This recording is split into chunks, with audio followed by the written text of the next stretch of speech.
Assalamualaikum warahmatullahi wabarakatuh.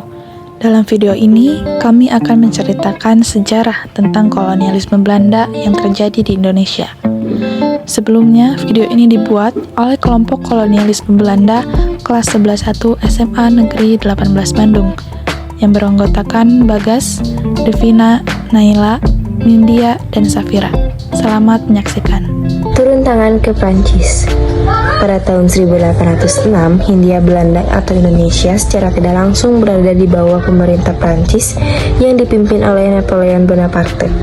Hal ini berhubungan dengan menangnya Prancis di Perang Koalisi tahun 1792 sampai 1797, yang mana Belanda menjadi di bawah pemerintah Prancis dan wilayah jajahannya pun beralih tangan. Penjajahan Inggris di Indonesia.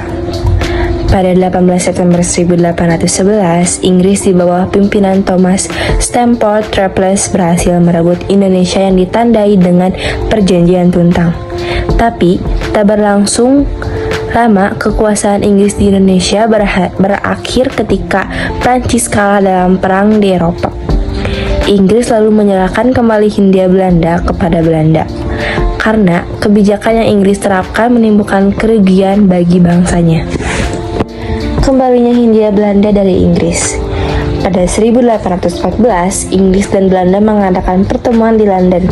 Pertemuan itu menghasilkan kesepakatan yang disebut Konvensi London yang ditandatangani pada 13 Agustus 1814. Konvensi London menyatakan bahwa Inggris sepakat untuk mengembalikan Hindia Belanda kepada Belanda. Penyerahan kekuasaan baru terrealisasi 2 tahun kemudian pada 19 Agustus 1816. Disinilah awal mula kolonialisme Belanda dimulai. Tanam paksa. Pasca penyerahan itu, Belanda mengalami kekosongan kas kerajaan Belanda dan utang yang menumpuk akibat membiayai perang. Pada 1829, Johannes van den Bosch memberikan usulan tanam paksa untuk menyelamatkan Belanda dari kebangkrutan dan disetujui oleh Raja Belanda. Kemudian, Johannes van den Bosch diangkat menjadi gubernur jenderal. Sistem tanam paksa merupakan kebijakan yang mewajibkan petani untuk menanam tanaman yang laku di pasaran dunia. Kebijakan ini dimulai pada tahun 1830 dengan ketentuan yang diatur di Lembaran Negara tahun 1834 nomor 22.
Awal mula diawali dengan bubarnya VOC pada tahun 1796.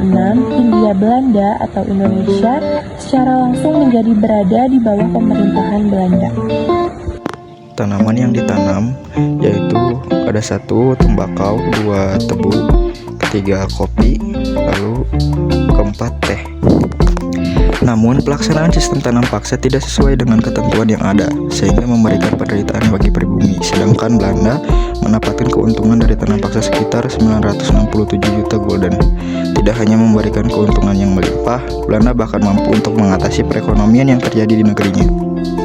Oleh karena itu, sistem tanam paksa dihapus dan diganti dengan sistem ekonomi liberal, yaitu kegiatan ekonomi di tanah jajahan yang diserahkan ke pihak swasta. Hal ini ditandai dengan Undang-Undang Agraria tahun 1870. Zaman liberal ini menyebabkan penetrasi ekonomi lebih maju terutama Jawa. Setelah tahun 1885, perkembangan tanaman perdagangan mulai anjlok diakibatkan karena Eropa mulai menanam tanaman sendiri, yang mengakibatkan terjadinya reorganisasi dalam kehidupan ekonomi Hindia Belanda. Sistem ekonomi liberal ini tidak lebih baik dari sistem tanam paksa. tetap membawa penderitaan bagi rakyat seperti kelaparan, kurang pangan, dan berbagai penyakit. Begitulah sejarah singkat mengenai kolonialisme Belanda yang terjadi di Indonesia. Mohon maaf bila ada salah kata ataupun kekurangan dari isi materi yang disampaikan. Terima kasih. Sekian yang dapat kami sampaikan. Wassalamualaikum warahmatullahi wabarakatuh.